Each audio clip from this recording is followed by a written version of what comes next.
जगन्नाथ जी का जो जमीन है, जो जंगल है जगन्नाथ जी का, दसमल्ला नयागढ़, वो उधर से लकड़ी हर साल नया लकड़ी आकर नया रथ बनता है। ये यात्रा अक्षय तृतीया से लेकर रथ यात्रा तक 2 महीने तक काम चलता है। कम से कम 200 कारीगर, तीनों 7 तरह के कारीगर लगते हैं, जो कम से कम 200 कारीगर तीनों रथ में नियोजित होते हैं काम करने के लिए।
तीनों रथ, तीनों प्रभु जी जगन्नाथ, बलभद्र, सुभद्रा माँ का तीनों रथ बनता है।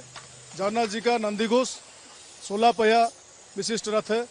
बलभद्र महाप्रभु का 14 पहिया विशिष्ट रथ है तालोध्वज, और माँ सुभद्रा का दर्पदलन 12 पहिया विशिष्ट रथ है।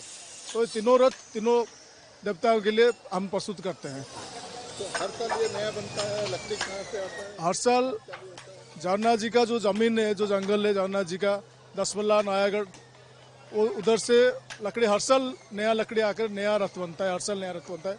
और यात्रा खत्म होने के बाद वो तीनों रथ को भगवान जी के जो प्रसाद बनता है हर रोज, उस प्रसाद बनाने के लिए जालने के रूप में वो लोग व्यवहार करते हैं। सिर्फ पहिया, मंदिर प्रशासन सिर्फ पहिया 42 पहिया तीनों रथ का जो भक्त लोग चाहते हैं उन्हें बेचते हैं। और क्या-क्या सिस्टम है, कब शुरू हुआ और ये अभी क्या-क्या? ये यात्रा अक्षय तृतीया से लेकर रथ यात्रा तक 2 महीने तक काम चलता है। 2 महीने के अंदर हम 7 तरीके के सेवक लोग होते हैं, जो उसमें प्रमुख विश्वकर्मा सेवक होते हैं जो रथ को बनाते हैं। फिर भोई लोग होते हैं, रूपकार, चित्रकार, कमार लोग, लोहार लोग होते हैं, दर्जी लोग होते हैं, और जो कपड़ा वगैरह बनाते हैं। इस तरह के 7 तरह के कारीगर मिलके तीनों रथ बनाते हैं।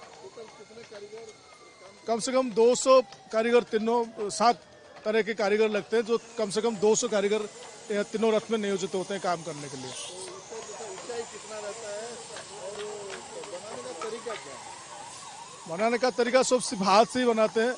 आजकल के जो मशीनरी यूज होते हैं, जो भी स्टूल्स वगैरह घरेलू काम में लगता है, ये सब यहाँ पर नहीं लगता। यहाँ के पारंपरिक रूप में कार्य बनता है। सब जो लकड़ियाँ वगैरह हाथ से ही छिला जाते हैं, कारीगर लोग हाथ से ही छिलते हैं। और जो साल, जो गड्ढा बिंद साल वगैरह जो होता है वो भी हाथ से बनते हैं। और पर्टिकुलर एक माप काठी जो होता है, हाथ काठी उसे बोलते हैं। जिस तरह के जगन्नाथ जी का भी एक माप काठी है, जो कलेबर के समय दैत्यापति महापात्र के पास होते हैं, जो जौ काठी बोलते हैं, उन्हीं की अनुसार ही भगवान तैयार होते हैं। उसी तरह तीनों रथ का भी एक स्वतंत्र माप है, जो इंच या फीट के जरिए से नहीं होता। यहाँ के आंगुल और हाथ के माप के जरिए ये तीनों रथ संपन्न होते हैं।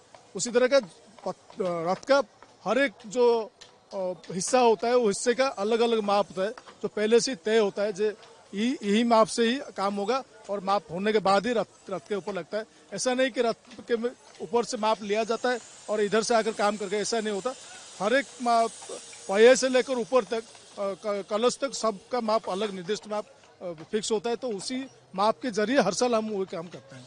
हम जब यहाँ काम करते हैं, जो अक्षय तृतीया होता है, अक्षय तृतीया में पहले रथ का अनुकूल करते हैं। एक नारियल, एक महाराज प्रसाद, उनमें जितना साड़ी बंधा कारीगर है वहाँ जाके अनुकूल करेंगे। अनुकूल का मतलब एक लकड़ी के ऊपर शुभारंभ करेंगे। उसके बाद हमारा काम होता है नुस्खे चतुर्थी। जब जिस दिन में नृसिंह प्रभु अवतार होता है कुंभ में हिरण्य के विजाति से, उसी दिन ही हम नृसिंह अवतार लकड़ी में एक नारियल, एक महाप्रसाद, एक तुलसी लेके उनको पहले प्रभु को प्रार्थना करेंगे। ए प्रभु, प्रति साल हम काम करते हैं, ये काम शुरू करिए, काम कीजिए। तो ऐसा कितने जन है और टोटल कितने करियर काम करते हैं? हमारा रूपकार 21 जन आदमी है। छोटा लड़के है, बड़ा भी है, हम भी है। 21 आदमी यहाँ काम करते हैं। आप कब से काम करते हैं? हम जब छोटे थे, मतलब 8 साल थे, उसी के समय हमारा पिताजी के साथ आके काम कर रहे थे। एक पेंटिंग बनाते थे खड़ी में, उनको हम पहले खुदाई करते हैं। उसके बाद आस्ते आस्ते धीरे धीरे हमारा कंप्लीट हो गया, हम मास्टर हो गए। उसके बाद हमारा पिताजी चले गए, हम अभी यहाँ काम करते हैं, हमारा बच्चा लोग सब काम करते हैं।